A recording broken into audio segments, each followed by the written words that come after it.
कहानी एक ऐसे गरीब बच्चे की है जिसने अपने बचपन में ही सोच लिया था कि वो बहुत अमीर आदमी बनेगा, पर उसे रास्ता दिखाने वाला कोई नहीं है। उसे अपनी मंजिल तक खुद ही पहुंचना होगा। Bollywood silver screen presenting rising high. कहानी की शुरुआत में हमें विक्टर को दिखाया जाता है जो अपने मॉम डैड के साथ गरीबी की जिंदगी जीता है। हालात तब और भी बद से बदतर हो जाते हैं जब विक्टर के डैड की जॉब छूट जाती है।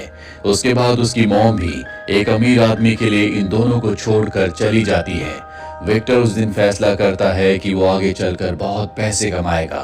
कुछ साल बीत जाते हैं और अब विक्टर बड़ा हो चुका है। वो शहर जाना चाहता है। उसके डैड उसके जाने से पहले उसे $200 देते हैं और कहते हैं कि शहर में बहुत मेहनत करना और हमेशा खुश रहना।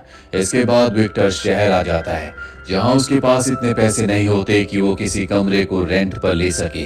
हालांकि वो एक कमरा देखता भी है, लेकिन उसका रेंट $1200 होता है, इसीलिए रात उसे फुटपाथ पर गुजारनी पड़ती है। अगले दिन वो एक कंस्ट्रक्शन साइट पर जाता है जहां पर एक मजदूर के तौर पर काम करता है। पूरे दिन मेहनत करने के बाद जब पैसों का वक्त आता है तो उसका जो कॉन्ट्रैक्टर होता है वो उसे आधे पैसे देता है और कहता है कि आधे पैसे सिक्योरिटी के तौर पर मैंने अपने पास रख लिए। विक्टर के पास आज भी इतने पैसे नहीं है कि वो रात गुजारने के लिए कहीं पर छोटा मोटा कमरा किराए पर ले सके, इसीलिए वो एक बेंच पर लेट जाता है। बेंच पर लेटे हुए उसे ख्याल आता है कि अगर वो इसी तरह से काम करता रहा तो कभी वो जिंदगी में आगे नहीं बढ़ पाएगा। इसीलिए अगली सुबह वो अपने लिए बहुत अच्छे कपड़े खरीदता है जिन्हें पहनकर उसे कॉन्फिडेंस आता है। जिसके बाद वो एक कैफे में जाकर अपने नकली डॉक्यूमेंट्स बनाता है, साथ ही अपना इनकम सर्टिफिकेट बनाता है जिसमें उसकी इनकम $20,000 है। और अब वो एक रियल एस्टेट एजेंट से मिलता है। रियल एस्टेट एजेंट उसके कपड़े देखकर समझ जाती है कि ये बहुत ज्यादा प्रीमियम नहीं है, इसीलिए वो बहुत ज्यादा उसे एंटरटेन नहीं कर रही होती। पर जब वो अपना इनकम सर्टिफिकेट दिखाता है जिसमें $20,000 उसकी इनकम है तो वो उससे बहुत इम्प्रेस हो जाती है। जिसके बाद वो उसे प्रीमियम अपार्टमेंट किराए पर देने के लिए तैयार हो जाती है जिसका मंथली रेंट $3400 है और अब हर महीने $3400 रेंट चुकाना होगा। इसीलिए वो उसी कंस्ट्रक्शन साइट पर जाता है जहां पर उसने एक दिन पहले काम किया था।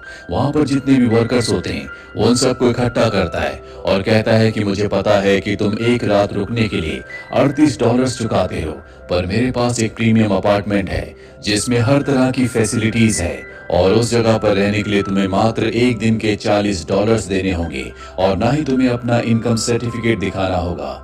बहुत सारे वर्कर्स उसके साथ चलने के लिए तैयार हो जाते हैं और जब वो उस अपार्टमेंट को देखते हैं तो बहुत खुश हो जाते हैं। यहाँ पर विक्टर हिसाब लगाता है कि सारे खर्चे निकालने के बाद भी उसे महीने के $6000 बच रहे होते हैं, इसीलिए उसी तरह के 10 और अपार्टमेंट्स को किराए पर ले लेता है और देखते देखते उसके पास बहुत सारे पैसे जमा हो जाते हैं। और एक रात को उसे पता चलता है कि जो अपार्टमेंट उसने रेंट पर लिया था वहां पर रहने वाले लोग आपस में बहुत बुरी तरह से लड़ रहे हैं। उन्होंने अपार्टमेंट की हालत खराब कर दी होती है।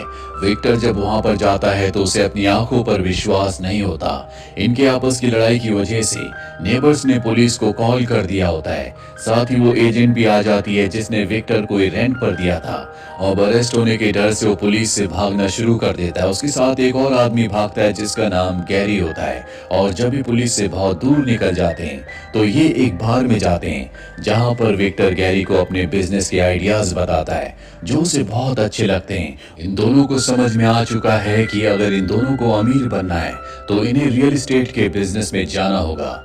ये एक ऑक्शन में जाते हैं जहां पर प्रॉपर्टी नीलाम हो रही होती है, पर ये ज्यादा ऊपर बोली नहीं लगा पाते क्योंकि इनके पास लिमिटेड पैसे हैं। इसीलिए दोनों के दोनों वहां से बाहर निकल जाते हैं जहां पर बाहर एक गार्ड को देखते हैं और अब विक्टर गार्ड से बात करता है। वो कहता है कि हम तुम्हें कुछ पैसे देंगे लेकिन अगले ऑक्शन में तुम्हें हमारी मदद करनी होगी। गार्ड इनकी बात मान जाता है। अभी अगले ऑक्शन में जाते हैं जहां पर इनके जैसे और भी बहुत सारे लोग प्रॉपर्टी खरीदने के लिए आए होते हैं। गार्ड उन सबको एक दूसरे कमरे में ले जाता है जहां पर ऑक्शन नहीं हो रही होती और ये दोनों के दोनों उस कमरे में चले जाते हैं जहां पर ऑक्शन होती है। इन दोनों के अलावा वहां पर कोई नहीं होता, इसीलिए सस्ते दामों में बहुत सारी प्रॉपर्टी खरीद लेते हैं। अगली ऑक्शन एक बहुत बड़ी बिल्डिंग की होती है जिसकी कीमत होती है $3.5 लाख। इतने पैसे इनके पास नहीं है, लेकिन फिर भी विक्टर बिडिंग करता है और 3.5 लाख में उस 20 फ्लोर की बिल्डिंग को खरीद लेता है। 7 दिनों में इन्हें पैसे चुकाने होंगे, वरना इनके हाथ से बिल्डिंग जाने के साथ साथ इनके ऊपर बहुत बड़ा फाइन भी लगेगा। गैरी विक्टर से पूछता है कि हम इतने पैसे कहाँ से लाएंगे। वो कहता है कि हम बैंक से लोन लेंगे। इसके बाद ये गैरी की एक दोस्त जो कि बैंक में मैनेजर होती है उससे मिलने के लिए जाते हैं और लोन की डिमांड करते हैं, और इनके पास कोई भी डॉक्यूमेंट्स नहीं होते। इसीलिए बैंक मैनेजर पूछती है कि तुम्हारे पास सिक्योरिटी के लिए क्या है। विक्टर कहता है कि हमारे पास 20 फ्लोर्स की एक बिल्डिंग है और हर एक फ्लैट की कीमत, हर एक अपार्टमेंट की कीमत $3 लाख है, जिसका मतलब ये है कि उस पूरी बिल्डिंग की कीमत $6 मिलियन है। हालांकि ये सच नहीं होता, उन फ्लैट्स की, उन अपार्टमेंट्स की इतनी कीमत नहीं होती। बैंक मैनेजर जिसका नाम निकोल है वो इनकी बातों में आ जाती है। उसे लगता है कि अगर उसने इतना बड़ा लोन पास किया तो उसे भी प्रमोशन मिलेगा, इसीलिए वो इन्हें लोन दिलवा देती है। इसके बाद विक्टर गैरी के एक दोस्त की मदद से कुछ ऐसे लोगों के नंबर्स निकलवाता है जिन्हें प्रॉपर्टी में इन्वेस्ट करना होता है या जिन लोगों को प्रॉपर्टी खरीदनी है। इसीलिए उन सब क्लाइंट्स को अपनी प्रॉपर्टी पर बुलाते हैं, लेकिन उससे पहले ये खुद उस प्रॉपर्टी को देखने जाते हैं। गेम के लिए रेडी हो जाओ। माई 11 सर्कल डाउनलोड करो और 1500 रुपए का ज्वाइनिंग बोनस पाओ। Download my 11 circle. जब ये अंदर जाते हैं तो इन्हें पता चलता है कि बिल्डिंग की हालत बहुत ज्यादा खराब है। अगर ये किसी क्लाइंट को इस बिल्डिंग को दिखाएंगे तो वो कभी यहाँ पर पैसों को इन्वेस्ट नहीं करेंगे। कल यहाँ पर सभी क्लाइंट्स को आना होता है, इसीलिए दोनों के दोनों अपने एक तीसरे साथी के साथ मिलकर खुद ही एक पूरे के पूरे अपार्टमेंट को पेंट करते हैं। पूरी रात काम करने के बाद इनका काम खत्म हो जाता है। अगली सुबह यहाँ पर सभी क्लाइंट्स आ जाते हैं। ये बहुत जोश के साथ अपने फ्लैट को, अपने अपार्टमेंट बिल्डिंग को उन लोगों के सामने प्रेजेंट करते हैं। सब लोगों को इनका उत्साह देखकर इन पर विश्वास हो जाता है, इसीलिए सब के सब डॉक्यूमेंट्स पर साइन कर देते हैं। यहाँ पर एक बूढ़ा आदमी भी होता है जो कहता है कि मैं इस अपार्टमेंट को खरीदने के लिए अपनी जिंदगी भर की कमाई लगा रहा हूँ। मैं अपने ग्रैंडसन को एक गिफ्ट देना चाहता हूँ। विक्टर कहता है कि आप चिंता मत करो, हम आपके साथ कोई भी स्कैम नहीं करेंगे। इनके सभी अपार्टमेंट्स बिक जाते हैं। इस तरह से बहुत अच्छा पैसा कमाते हैं। साथ ही जो लोन इन्होंने बैंक से लिया था उस लोन को भी चुका देते हैं, जिससे निकोल को भी प्रमोशन मिल जाता है। हालांकि विक्टर को और गैरी को पता है कि इन्होंने लोगों के साथ धोखा किया है, जिसके लिए इनके दिल में शुरू में गिल्ट भी आता है, पर पैसों की चकाचौंध में विक्टर सब कुछ भूल जाता है। साथ ही अब वो निकोल को डेट भी करता है, जिसके बाद ये दोनों के दोनों शादी कर लेते हैं। पर अब भी विक्टर की भूख नहीं मिटी, उसे बहुत अमीर बनना है। इसीलिए वो अपनी एक कंपनी शुरू करता है जो कि रियल एस्टेट की कंपनी है। इसके लिए वो एक बार फिर से निकोल की मदद से बैंक से लोन लेता है और अब वो एक बिलियनियर बन चुका है, जो कि उसका बचपन का सपना है। जैसा उसने सोचा था वैसा उसने कर दिया। अपने लिए रहने के लिए बहुत बड़ा घर खरीदता है, अपने पिता को एक लग्जूरियस गाड़ी देता है और इसके बाद वो एक बहुत महंगा नेकलेस लेकर अपनी मॉम के पास जाता है। उन्हें नीचा दिखाना चाहता है। वो कहता है कि आपने मुझे और मेरे डैड को पैसों के लिए छोड़ दिया था। उसकी मॉम इस सुनकर हैरान हो जाती है। वो कहती है कि तुम्हें शायद कोई गलतफहमी हुई है, मैंने कभी तुम्हें और तुम्हारे डैड को पैसों के लिए नहीं छोड़ा, बल्कि इस इंसान से जिससे मैंने शादी की, मुझे उससे सच में प्यार हो गया था। वो उसके नेकलेस को भी एक्सेप्ट नहीं करती। सच्चाई जानने के बाद विक्टर को बहुत दुख होता है। दरअसल आज तक उसने जो भी पैसे कमाए थे वो अपनी मॉम को नीचा दिखाने के लिए कमाए थे, पर जो भी उसका परसेप्शन था वो पूरा का पूरा गलत था। इसीलिए वो बहुत ज्यादा फ्रस्ट्रेट हो जाता है और ये भी तय करता है कि अब वो जितना पैसा उसके पास है उससे कई गुना ज्यादा पैसे और कमाएगा। इसीलिए वो एक इंश्योरेंस कंपनी को खोलता है, जिसके लिए बहुत सारे एम्प्लॉयज को हायर करता है। साथ ही अब वो अपनी फैमिली प्लानिंग भी करना चाहता है। जो नेकलेस उसने अपनी मॉम के लिए लिया था, जो कि बेशकीमती है, वो अपनी वाइफ निकोल को दे देता है। जब गैरी को ये बात पता चलती है तो गैरी कहता है कि तुम्हें ऐसा नहीं करना चाहिए था। निकोल मेरी बचपन की दोस्त है, वो मनी माइंडेड है, पैसे उसके लिए सब कुछ है, और वो गैरी की बात नहीं मानता। वो निकोल से सच्चा प्यार करता है। कुछ साल इसी तरह से बीत जाते हैं। विक्टर की जिंदगी में सब कुछ अच्छा चल रहा होता है। उसने बहुत सारे पैसे बना लिए हैं और एक दिन जब वो गैरी के साथ अपने ऑफिस में गेम खेल रहा होता है, तभी उसकी फाइनेंशियल एडवाइजर वहां पर आती है और बताती है कि हमारी कंपनी के जो अकाउंट्स हैं वो टैक्स अथॉरिटी के पास गए हैं। उनके मुताबिक हमने मिलियन ऑफ डॉलर्स के टैक्स नहीं भरे, जल्दी हमें वो टैक्स भरने होंगे, वरना हमारी कंपनी के ऊपर बड़े बड़े लीगल एक्शंस लिए जाएंगे। ये बात सुनकर विक्टर और गैरी दोनों के दोनों परेशान हो जाते हैं। दरअसल विक्टर ने जितने भी पैसे कमाए थे वो सब पैसे उसने घर खरीदने में और महंगी महंगी गाड़ियां खरीदने में लगा दिए थे।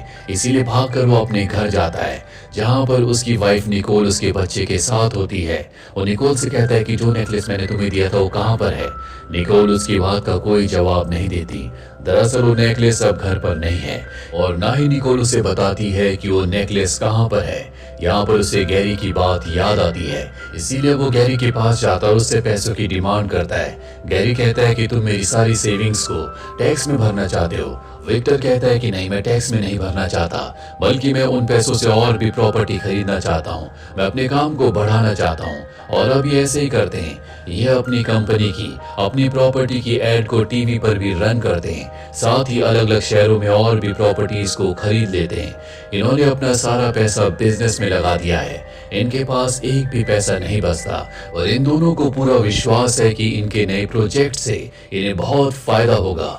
वहीं निकोल को पता चल जाता है कि विक्टर ने उसे चीट किया है, इसीलिए अपने बच्चे को लेकर वो घर छोड़कर चली जाती है और कोर्ट में डिवोर्स के लिए फाइल कर देती है। और अब क्योंकि विक्टर के साथ निकोल नहीं है, इसीलिए उसे बैंक से लोन भी नहीं मिलता। अपने काम को आगे बढ़ाने के लिए इन्हें पैसे चाहिए। विक्टर के पास बहुत प्रॉपर्टी तो है, लेकिन उसके बिहाव पर भी उसे कोई पैसा नहीं मिल सकता, क्योंकि वो सारी की सारी प्रॉपर्टी निकोल के नाम है। ऐसे ना होने की वजह से इनका काम बहुत ज्यादा डाउन हो जाता है, पर अब भी वो हार नहीं मानना चाहता। वो गैरी से कहता है कि हम खुद का बैंक खोलेंगे, जिसके बाद खुद सेंट्रल बैंक हमें लोन देगा। और अब वो पुराने बैंक के सभी एम्प्लॉयज को अपने नए बैंक में हायर कर लेता है और इन्हें बैंक खोलने के लिए लाइसेंस की परमिशन की जरूरत होगी। इसीलिए एक गवर्नमेंट ऑफिसर के पास जाते हैं जो कि लाइसेंस प्रोवाइड करता है। वो कहता है कि तुम्हारे पास बैंक खोलने की क्वालिफिकेशन नहीं है, पर विक्टर उसे बहुत सारे पैसे रिश्वत के रूप में देता है, जिसके बाद वो इन्हें परमिशन दे देता है। इस तरह से विक्टर अपनी कंपनी को डूबने से बचा लेता है। ये पार्टी करते हैं, पर एक रात को इनके घर पर पुलिस आती है जो विक्टर को अरेस्ट कर लेती है। विक्टर के ऊपर बहुत सारे चार्जेस होते हैं, जैसे टैक्स ना भरना, लोगों को धोखा देना, कम कीमत की प्रॉपर्टीज को लोगों को मैनिपुलेट करके हाई रेट पर बेचना, गवर्नमेंट ऑफिसर्स को रिश्वत देना। और अब विक्टर सलाखों के पीछे है। उसे कुछ समझ नहीं आ रहा होता कि अब वो क्या करेगा। एक दिन उसके डैड का कॉल आता है जो कहते हैं कि मैं तुमसे मिलने के लिए आ रहा हूँ, पर उसके डैड उससे मिलने के लिए नहीं आते। विक्टर कई दिनों तक उनका इंतजार करता रहता है। एक दिन विक्टर की मॉम उससे मिलने के लिए आती है और कहती है कि उस दिन तुम्हारे डैड तुमसे मिलने के लिए आ रहे थे, पर उनका एक्सीडेंट हो गया, जिस वजह से उनकी मृत्यु हो गई। ये बात सुनकर विक्टर टूट जाता है। उसने अपना सब कुछ खो दिया। कुछ साल इसी तरह से बीत जाते हैं। अब विक्टर को रिहा कर दिया जाता है। जब वो जेल से बाहर निकलता है तो वहां पर उसकी एक्स वाइफ निकोल आती है।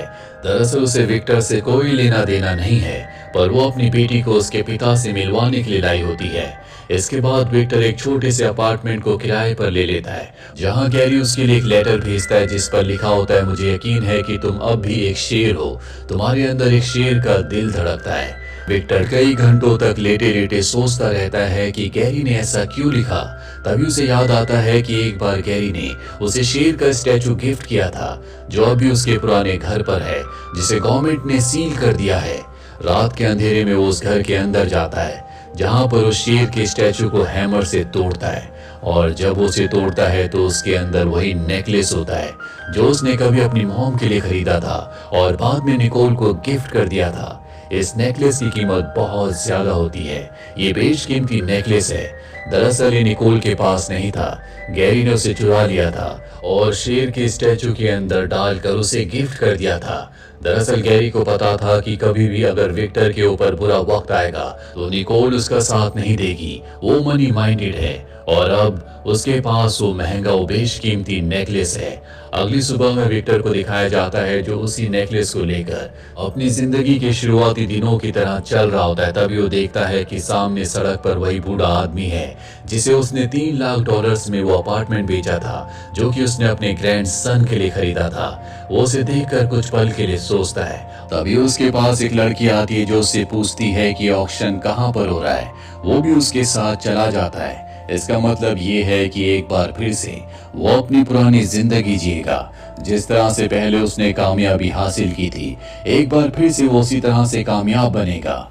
अगर वो बूढ़े आदमी की तरफ जाता तो वो इस बात को दर्शाता कि उसने अपनी जिंदगी में जो कुछ अपने पास्ट में किया था उसका उसे पश्चाताप है, पर वो उसकी तरफ नहीं गया बल्कि ऑक्शन के लिए चला गया। इसका मतलब ये है कि जो उसने पहले किया वो एक बार फिर से करने के लिए तैयार है। आपकी इस बारे में क्या राय है? कमेंट